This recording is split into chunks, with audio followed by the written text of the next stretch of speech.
रसगुल्ले लगता है ना बिल्कुल सुपर सॉफ्ट और स्पंजी। और इसे हम बनाएंगे घर पे कुछ टिप्स और ट्रिक्स को फॉलो करके।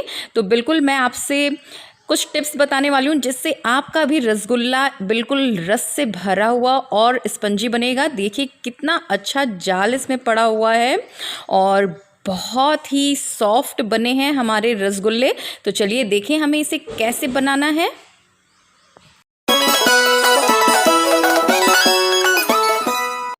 तो फ्रेंड्स, रसगुल्ले बनाने के लिए कुछ टिप्स और ट्रिक्स होते हैं और अगर आप उसे फॉलो करते हैं तो बिल्कुल आपके भी रसगुल्ले एकदम सुपर सॉफ्ट मार्केट जैसे स्पंजी बनेंगे। और वो क्या टिप और ट्रिक्स है मैं आपसे शेयर करने वाली हूँ। तो चलिए वीडियो की शुरुआत करते हैं। तो सबसे पहले हम अपना दूध बॉईल करने के लिए रखेंगे फ्रेंड्स। तो देखिए दूध मैंने बॉईल करने के लिए रख दिया है। अब सबसे पहली टिप आपको मैं ये दे रही हूँ कि आपको बिल्कुल इसी में दूध नहीं फाड़ना है। लोग करते क्या है कि गैस पे दूध चढ़ा हुआ है और बॉईल हो रहा है, उसी समय वो उसमें फिटकरी विनेगर या फिर नींबू डाल देते हैं दूध फाड़ने के लिए।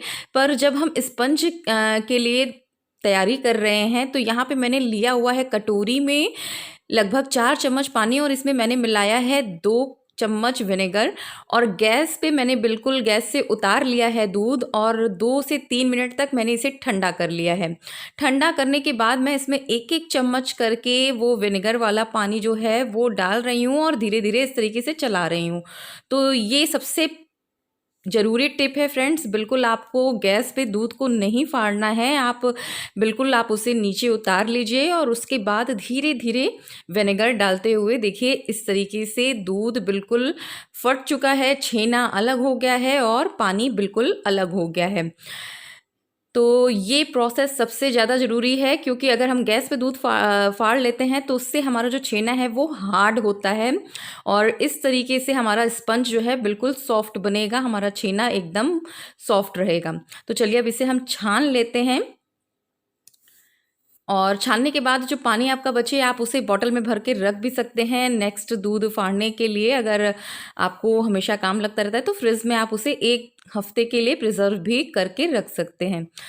तो बहुत ही अच्छे से हमारे दूध फट चुका है। अब इसे हम छान लेते हैं। यहाँ पे मैं एक छन्ना लगा रही हूँ, उसके ऊपर हम बिछाएंगे इस तरीके से। कोई भी मलमल का कपड़ा आप ले लीजिए कॉटन का और उसके बाद धीरे धीरे इस तरीके से हम छेना अपना अलग कर लेंगे। तो फ्रेंड्स, दूध फाड़ने वाला जो प्रोसेस है उसे बिल्कुल ध्यान में रखिएगा और बिल्कुल इसी तरीके से आप छेना अपना रेडी करिएगा जब भी आपको स्पंज बनाना है, रसगुल्ले बनाने हैं। और बिल्कुल इस टिप को फॉलो अगर आप करते हैं तो आपका जो रसगुल्ला है वो एकदम सुपर सॉफ्ट बनेगा। तो देखिए मैंने छेना बिल्कुल छान लिया है और मैंने पानी बिल्कुल हटा दिया है। अब हम इसको धुल लेंगे बहुत ही अच्छे से क्योंकि मैंने विनेगर से इसे फाड़ा है। तो बिल्कुल इसमें कोई भी खट्टापन ना रहे, इसलिए साफ़ पानी से मैं इसे थोड़ा थोड़ा करके धुल लूँगी।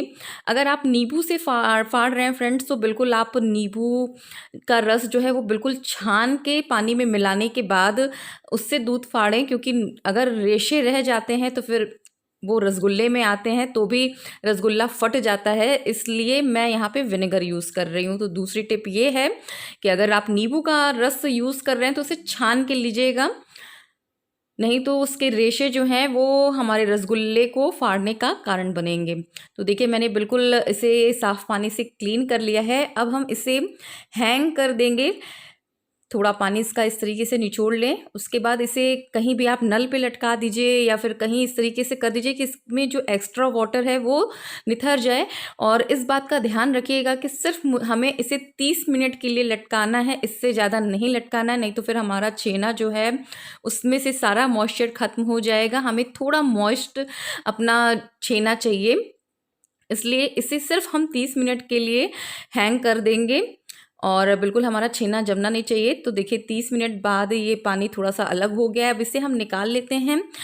थाली में आप कोई थोड़ी बड़ी थाली ले लीजिए जिसमें हम अच्छे से छेने को फेंट सकें। तो देखिए हमारा छेना बहुत ही सॉफ्ट बन के रेडी हुआ है और अब हम धीरे धीरे से इसे मल लेंगे। देखिए इसमें काफ़ी दाने आपको नज़र आ रहे हैं, तो ये सारे दाने हमें ख़त्म करने हैं और एकदम स्मूथ कर लेना है हमें अपना छेना। थोड़ी मेहनत इसमें ज़रूर है, पर जब आपका छेना बन के रेडी होगा वो बहुत ही सुपर स्पंजी होगा। तो इस बात का एकदम ध्यान रखें कि कोई भी दाने ना रहें और बिल्कुल आपका जो छेना है वो एकदम स्मूथ हो जाना चाहिए। तो काफ़ी अच्छे से आपको इसे फेंटना है, लगभग 10 से 20 मिनट आपको इसे लगेगा फेंटने में। तो देखिए इस तरीके से आप धीरे धीरे मसल मसल के हथेली की मदद से इसे फेंट लीजिए। ये प्रोसेस बहुत ही ज़रूरी है फ्रेंड्स फेंटने का। तो चलिए जब तक हम छेना फेंट रहे हैं यहाँ पे हम चढ़ा लेते हैं चाशनी भी। तो यहाँ पे मैंने 1 कटोरी चीनी लिया है और सिर्फ उसी कटोरी से हम 3 कटोरी पानी लेंगे। तो ये मेज़रमेंट भी आप बिल्कुल ध्यान रखिएगा। 1 कटोरी हमें चीनी लेना है और 3 कटोरी हमें पानी लेना है। मैंने यहाँ पे थोड़ा देख लीजिए आप, मेरा बाउल का साइज़ लगभग मैंने यहाँ पे 250 ग्राम से ज़्यादा चीनी यूज़ की है। और जब तक ये धीरे धीरे पक रहा है, इससे हमें चाशनी नहीं बनानी है, बस उबाल एक लाना है और हमारा चीनी गल जाए। इसमें हम डालेंगे सिर्फ 1 चम्मच कॉर्नफ्लोर, 1 चम्मच कॉर्नफ्लोर, या फिर अगर कॉर्नफ्लोर नहीं है आपके पास तो 1 चम्मच मैदा। इससे ज़्यादा आप मत डालिएगा। और ये सिर्फ हम बाइंडिंग के लिए डाल रहे हैं ताकि हमारा जो छेना है वो जब हम उसे उबालें तो वो फटे नहीं। और बिल्कुल कॉर्नफ्लोर डालने के बाद भी आप उसे काफ़ी अच्छे से मैश कर लीजिए। इस बात का बिल्कुल ध्यान रखिएगा कि कॉर्नफ्लोर या मैदे की क्वांटिटी बिल्कुल भी ज़्यादा नहीं होनी चाहिए। यहाँ पे मेरा जो छेना है वो लगभग 2 किलो दूध का है, तो मैंने 1 से 1.5 चम्मच डाला है। अगर आप ज़्यादा दूध इस्तेमाल कर रहे हैं तो उसी हिसाब से आप कॉर्नफ्लोर की क्वांटिटी जो है कम व ज़्यादा कर सकते हैं। हमारा छेना जो है वो बिल्कुल स्मूथ हो चुका है। अब इसके हम बना लेते हैं छोटे छोटे से बॉल्स, और बॉल में कोई भी क्रैक नहीं होना चाहिए, एकदम आप इसको स्मूथ कर लीजिए। देखिए इस तरीके से। और यहाँ पे हमारा चाशनी भी बिल्कुल रेडी है, इसमें उबाल आने लगा है। देखिए हमारा चाशनी बिल्कुल भी गाढ़ा नहीं है, बस चीनी मैंने गलाया है और इसमें डाला है थोड़ा सा केवड़ा एसेंस। इससे हमारे रसगुल्ले का जो फ्लेवर है वो काफ़ी अच्छा सा इन्हेंस होके आ जाएगा।